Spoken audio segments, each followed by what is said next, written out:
great smelling food made my mouth water. I kept my eyes closed for a little longer. The spices reminded me of holidays I had been on. The smell of the meat took me to barbecues we had had in the back garden when there was the rare glimpse of sun. I took one hearty breath in, and as I let it out, I opened my eyes to see a table full of all the food you could imagine. It was like Christmas on steroids, all laid out on a long wooden table like the ones you see in medieval pictures. I felt like I was at the Last Supper, although I was in the middle, so there were some obvious differences. I sat back in my chair and looked around the table to see all my friends and family. I hadn't seen any of them for such a long time. It was amazing to have them all here with me now.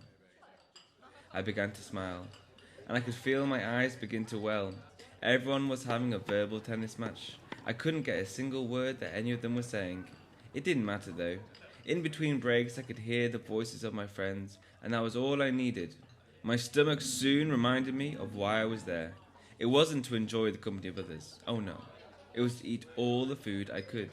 In the middle was a large chicken, or turkey, a bird anyway. I reached out and ripped off a leg, feeling like a barbarian. I loved it. I turned it around in my hands for a moment, watching the light glisten off of the crispy skin. There was no point in waiting anymore. I brought it to my mouth and took a great big bite and immediately began to choke.